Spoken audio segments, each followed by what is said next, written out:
जय हिंद। स्वागत है आपका गुप्ता एग्जाम चैनल पे। आज क्लास में हम देखेंगे जर्मनी के एकीकरण से संबंधित महत्वपूर्ण तथ्यों को। 19वीं सदी के पूर्वार्ध में जर्मनी भी इटली की तरह एक भौगोलिक अभिव्यक्ति मात्र था। जर्मनी अनेक छोटे छोटे राज्यों में विभाजित था। इन राज्यों में एकता का अभाव था। ऑस्ट्रिया जर्मनी के एकीकरण का विरोधी था। आर्थिक और राजनीतिक दृष्टि से जर्मनी पिछड़ा और विभाजित देश था। फिर भी जर्मनी के देशभक्त जर्मनी के एकीकरण के लिए प्रयास कर रहे थे। कुछ ऐसी घटनाएं घटी जिनसे जर्मन एकता को बल मिला। जर्मनी की औद्योगिक प्रगति हुई। वाणिज्य के व्यापार का विकास हुआ। नेपोलियन प्रथम ने जर्मन राज्यों का एक संघ स्थापित कर राष्ट्रीय एकता का मार्ग प्रशस्त किया। जर्मनी के निवासी स्वयं को एक राष्ट्र के रूप में देखने लगे। 1830 से 1848 ईस्वी की क्रांतियों के द्वारा जर्मनी के लोगों में एकता आई और वे संगठित हुए। पर्सा के नेतृत्व में आर्थिक संघ की स्थापना से राष्ट्रीय एकता की भावना को बल मिला। इससे राजनीतिक एकीकरण को भी प्रोत्साहन मिला। औद्योगिक विकास ने राजनीतिक एकीकरण को ठोस आधार प्रदान किया। जर्मनी का पूंजीपति वर्ग आर्थिक विकास और व्यापार की प्रगति के लिए जर्मनी को एक संगठित राष्ट्र बनाना चाहता था। यह वर्ग एक शक्तिशाली केंद्रीय शासन की स्थापना के पक्ष में था। जर्मनी के एकीकरण में रेल लाइनों की भूमिका भी महत्वपूर्ण थी। रेलवे के निर्माण से प्राकृतिक बाधाएं दूर हो गई। रेल मार्ग के निर्माण से राष्ट्रीय और राजनीतिक भावना के विकास में सहायता मिली। जर्मनी के लेखक और साहित्यकारों ने भी लोगों को राष्ट्रीय भावना को उभरा। अंत में बिस्मार्क के नेतृत्व में जर्मनी के एकीकरण का कार्य पूरा हुआ। इसके लिए उसे युद्ध भी करना पड़ा। 1830 ईस्वी की क्रांति का प्रभाव जर्मनी रियासतों पर गहरे रूप से पड़ा था।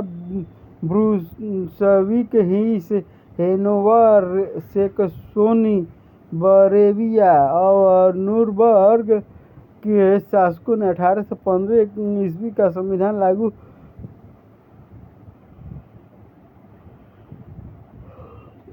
लागू किया। पर्सा और ऑस्ट्रिया को छोड़कर सभी जर्मन राज्यों में वैध शासन की स्थापना हुई। लेकिन पर्सा, ऑस्ट्रिया और रूस के प्रयासों से उदारवादी आंदोलन को कुचल दिया गया। पुनः प्रतिक्रियावादी निरंकुश शासन की स्थापना हुई।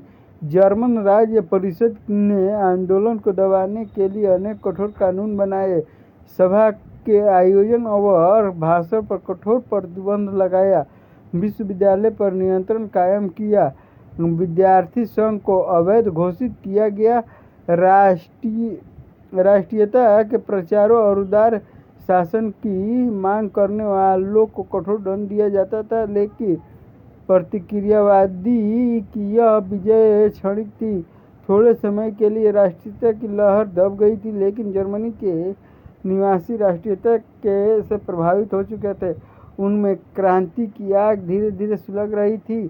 शीघ्र ही यह आग 1848 ईस्वी में भड़क उठी। 1848 ईस्वी की क्रांति 1848 ईस्वी की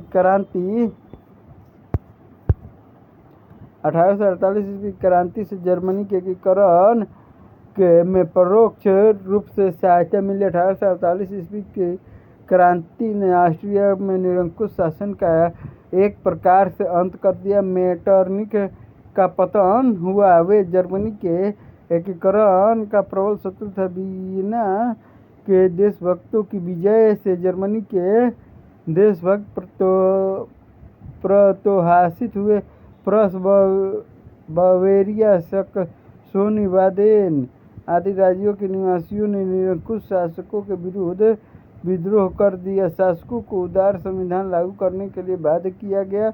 अनेक राज्यों में उदार संविधान भी लागू किया गया। भाषण और लेखन पर से प्रतिबंध समाप्त कर दिया गया। इस प्रकार प्रारंभ में सभी राज्यों में क्रांतिकारियों को सफलता मिली। 1848 ईस्वी क्रांति ने लोगों में एकता तथा संगठन की भावना उत्पन्न की और राष्ट्रीयता की भावना को जागृत किया। जर्मनी के एकीकरण में बिस्मार्क की भूमिका। बिस्मार्क ने जर्मनी के एकीकरण के लिए नई नीति अपनाई थी, जिसके चलते उन्हें मैन ऑफ